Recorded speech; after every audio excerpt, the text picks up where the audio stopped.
मंगलम भगवान वीरो मंगलम गौतमो गणी मंगलम स्थूलिभद्राद्या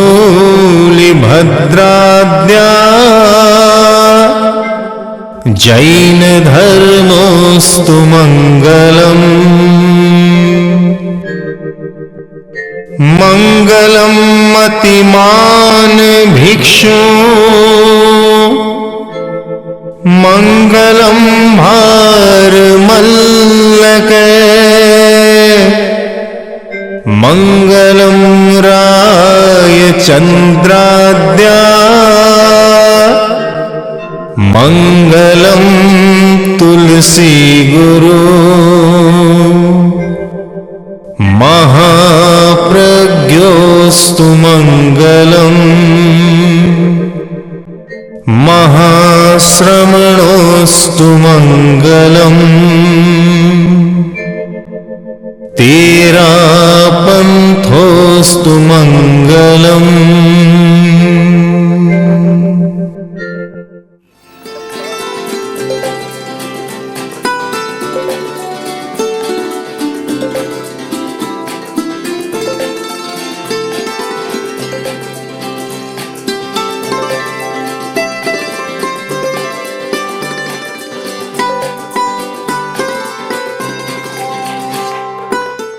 अरहंताणं कल्याण मंदिरम।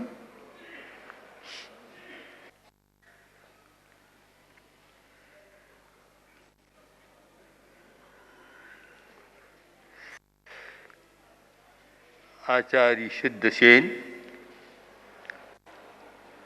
अरहत पार्श्व से प्रार्थना कर रहे हैं कि भगवान मुझ पर दया करो। अब दया की याचना बहुत बड़ी याचना है। हर कोई दया मांगता नहीं है। मुझ पर कृपा करो, ये दया की याचना, कृपा की याचना उसी व्यक्ति से की जा सकती है जिसमें सामर्थ्य है। हर कोई दया करेगा भी क्या, इसमें शक्ति नहीं है। शक्तिशाली ही कृपा कर सकता है। कमजोर की कृपा है, कृपा कोई अच्छी नहीं होता। कृपा करो, क्यों कि आप नाथ हैं। नाथ एक बहुत बड़ा शब्द है। साधना के क्षेत्र में एक नाथ संप्रदाय है, गोरखनाथ का, मत्स्येंद्रनाथ, गोरखनाथ, जो बहुत बड़े साधक हुए हैं। और नाथ संप्रदाय चलता है, नाथ मिलते हैं। नाथ वह होता है जिसमें रक्षा करने की शक्ति, नाथरी पालने, जिसमें रक्षा करने की शक्ति है, वह नाथ होता। हर कोई नाथ नहीं होता। जब एक साधु बहुत सुंदर और उपवन में एक वृक्ष के नीचे खड़ी ध्यान कर रही, सम्राट श्रेणिक गया, उधर से देखा, उस मुनि को देखा जो युवक मुनि है, देखा और आकर्षण ऐसा हुआ कि पास में चला गया। जाकर देखा तो श्रेणिक को समझ नहीं सका। आखिर मुनि ने भी ध्यान संपन्न किया। तब श्रेणिक बोला, अहो बन्नो अहो रूपम, कैसा वर्ण, कैसा रूप। और ये अवस्था भोग की अवस्था, और तुम साधु बन गए। आप कैसे बने साधु? तब मुनि बोले, मैं अनाथ था इसलिए साधु बन गया। मेरा कोई नाथ नहीं, इसलिए मैं साधु बन गया। नाथ मिलता तो नहीं भी बनता। तब सैनिक ने तपाक से कह दिया, बिना सोचे समझे, विचार नहीं किया कि आप अनाथ हैं, मैं आपका नाथ बनता हूं, चलो मेरे महल में चलो, हर वहां खूब आनंद से रहो, मैं आपका नाथ बनता। मुनि मुस्कुराए, सामने देखा और बोले, सम्राट तुम स्वयं अनाथ हो, मेरे नाथ क्या बनो? तुम स्वयं अनाथ हो, मेरे नाथ कैसे बनो? सम्राट चौंका कि मुनि ने मुझे अनाथ कैसे कह दिया, मेरा परिचय नहीं है, पता नहीं है।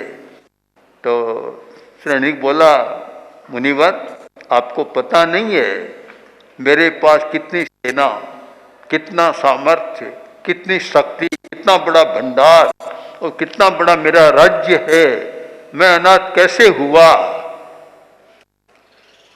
लंबी चर्चा है। मुनि ने समझाया कि नाथ कौन हो सकता है, नाथ का रहस्य समझाया कि हर कोई आदमी नाथ नहीं बन सकता, पैसा धन सेना से नाथ नहीं बनता, नाथ कौन होता है?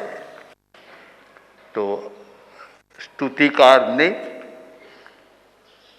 आरंभ भी किया कि मुझ पर दया करो, क्योंकि आप नाथ हैं, आप दया कर सकते हैं, आप में क्षमता है, आप नाथ हैं। दूसरी बात कि वह आदमी दया नहीं कर सकता जिसमें क्रूरता होती है, वह दया नहीं कर सकता, कृपा नहीं कर सकता। किंतु प्रभु आप तो दुखी जन वत्सल हैं, दुखी लोगों के लिए वात्सल्य देने वाले हैं, आप कृपा कर सकते हैं। तीसरी बात, शरण्य, आप में शरण देने की क्षमता है, शरणाय साधु शरण्य, आप में शरण देने की योग्यता है, इसलिए आप मुझ पर कृपा कर सकते हैं। और कारुण्य पुण्य बसते, आप करुणा की पवित्र बस्ती या घर हो, करुणा के घर हो, और जो बसी हैं अपने पर नियंत्रण करने वाले, उनमें आप श्रेष्ठ हैं, इतनी वस्तुएं आप में है, इतनी विशेषताएं हैं, तो आप मुझ पर दया करो। मैं दया की याचना कर रहा हूं और आपके सामने भक्ति से प्रणत हूं, मैं झुका हुआ हूं, ऐसे ही नहीं, औपचारिकता से नहीं, भक्ति के साथ आपके सामने प्रणत हूं। इसलिए हे महेश्वर महेश, मुझ पर दया करो।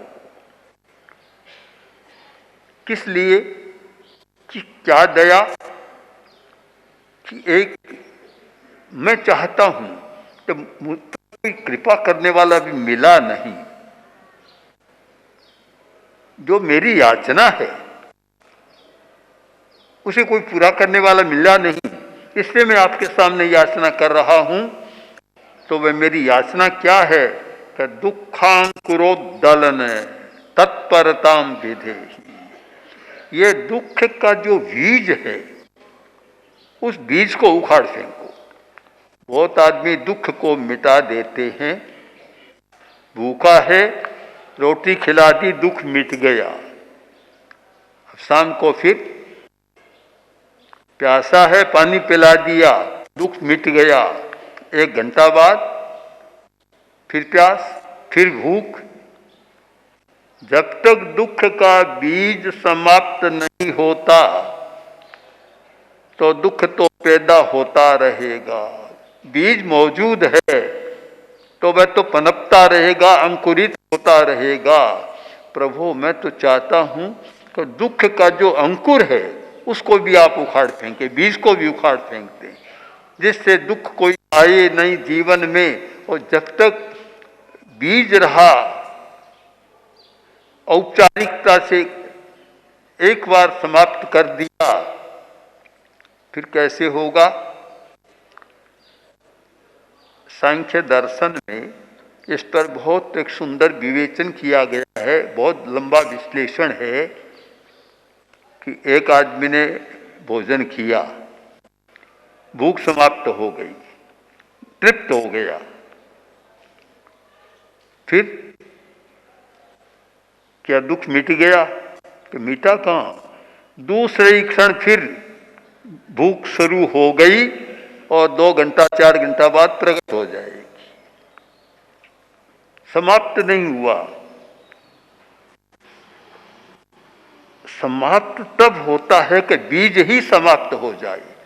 तो एक बहुत बड़ी याचना की है, कोई वस्तु की याचना नहीं की, या कोई तात्कालिक दुख को समाप्त करने की नहीं कि ये मेरा दुख है, मेरी समस्या, इसको मिटा दो, ये नहीं की। याचना की है समस्या की जड़ को समाप्त कर दो, जड़ को उखाड़ फेंको, बीज को समाप्त कर दो, ये मेरी याचना है। और जिसकी जड़ समाप्त हो जाती है वह पौधा या पेड़ पनपता नहीं, उगता भी नहीं। जिसका बीज समाप्त होता है उसका अंकुरण भी नहीं होता। तो दया भी बहुत बड़ी, दया की याचना, इतना बड़ा आचार्य दया की याचना कैसे करे, किसके सामने हाथ पसारे? छोटी मोटी बात के लिए कि कृपा करो, मुझ पर दया करो, तो उसमें उसकी हीनता आती है। कृपा करने वाला तो बड़ा हो जाता है, कृपा की भीख मांगने वाला छोटा होता है। परंतु ये दया भी बहुत, याचना भी बहुत बड़ी याचना है। और ये याचना हर किसी व्यक्ति के सामने नहीं की जा सकती कि मेरे दुख के बीज को समाप्त कर दो। किसी में ताकत है क्या दुख के बीज को समाप्त कर दे? यह बहुत बड़ी याचना है। पदार्थ की याचना, राज्य की याचना की जा सकती है कि आपका राज्य मुझे दे दें, ऐसे प्रसंग भी आते हैं। धन की याचना भी होती है और बहुत बड़ी बड़ी वस्तुओं की याचना होती है, किंतु दुख के बीज को समाप्त कर दे, यह शायद सबसे बड़ी याचना, सबसे बड़ी मांग है। इससे बड़ी मांग शायद दुनिया में कोई नहीं हो सकती। और इस मांग को पूरा करने वाला भी कौन व्यक्ति मिलेगा? कोई नहीं। प्रभु, आपसे इसलिए याचना कर रहा हूं कि आप नाथ है, दुखी जन वत्सल है, शरण्य है, करुणा के घर है, और बसी बस करने की जो नियंत्रण की शक्ति है, उन लोगों में आप श्रेष्ठ हैं। इसलिए ये कृपा करो और मेरी मांग को पूरा करो।